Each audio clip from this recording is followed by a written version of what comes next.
Hello again, Thad Peterson from ringsuits.com and Seynaeve.us.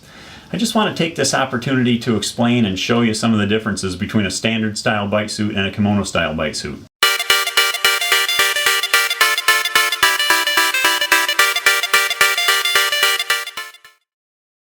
There's a lot of chatter about kimono style bite suits, and I'm not sure that everybody really understands exactly what the differences are. So in this video, I'm going to show you how to recognize a kimono bite suit versus a standard style bite suit, and explain to you what the benefits and the detriments of a kimono style bite suit are, so that you can make an informed buying decision.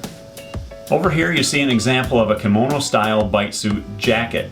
The kimono style has to do only with the jacket. It's got nothing at all to do with the pants. So when we talk about a kimono style bite suit, we're just talking about the cut and construction of the jacket. The kimono jacket is constructed of basically either 4 pieces or 3 pieces. It always has 2 pieces on the front, one for each side. And then in the rear, lots of times it has 2 pieces, one for each side, and sometimes you'll actually see them constructed such that there's just one long piece all the way across the back of the jacket. So the important point about that is that there's no break in the padding here where the sleeve attaches to the body of the jacket. There is continuous padding across there. So when you put your arm down in a kimono jacket, you get this puff of padding right there. And that puff of padding makes a perfect bite bar for the dog to bite on the front and back of the armpits of the jacket. So that does a couple things for you. It gives you better protection in the front and back of the armpits, right in that area where the standard style jacket would have a break in the padding. And also, it makes for kind of a comfortable biting surface for the dog, so that if you're taking a dog that was a bicep biter or a tricep biter and you're moving them in toward the body, this gives them a comfortable biting surface as you move them in toward the body. Comparing that kimono jacket to a standard style jacket like we have here, you can see right off the bat that the standard style jacket has seams around here where the sleeve is attached to the body of the jacket. And that's important because if you feel on the inside of the jacket, there is a point there that you can get your thumb into where there's a little bit of a thin spot in the padding just inboard of that seam. The arm padding actually extends across the seam a little bit, and the chest padding comes most of the way to the seam. So for the most part, they do cover that area and give you protection in the seam area of the jacket.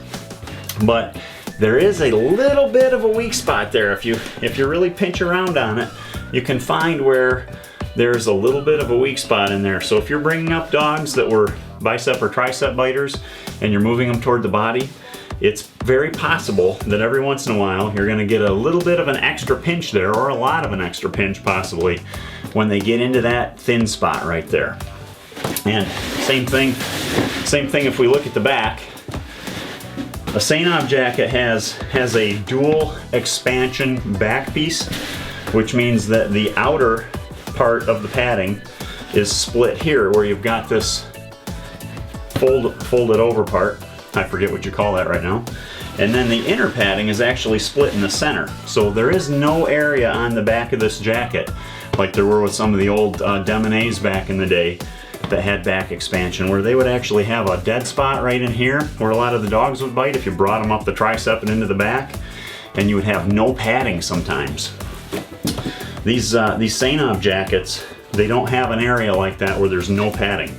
However, right here, same as the front, right here at the outer area of the back piece, just inboard of that seam, there's a little bit of a thin spot. So if you got dogs biting up the tricep here and you're bringing them inboard, eventually you might have them hit that spot and you might get a little bit of an extra pinch.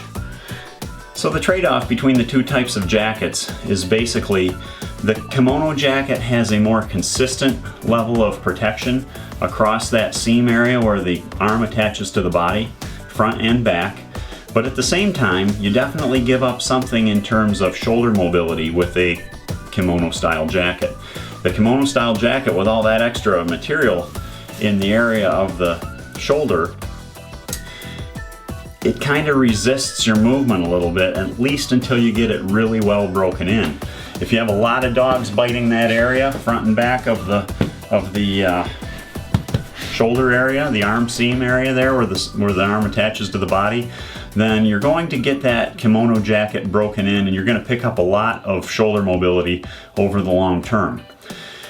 But for some people, like me, I just like to have that shoulder mobility from the beginning, and I would rather have the situation where I might get a little pinch extra from time to time, or even a lot of extra pinch every once in a while, but I'd rather have that shoulder mobility. So for me, I tend to prefer the standard style jacket.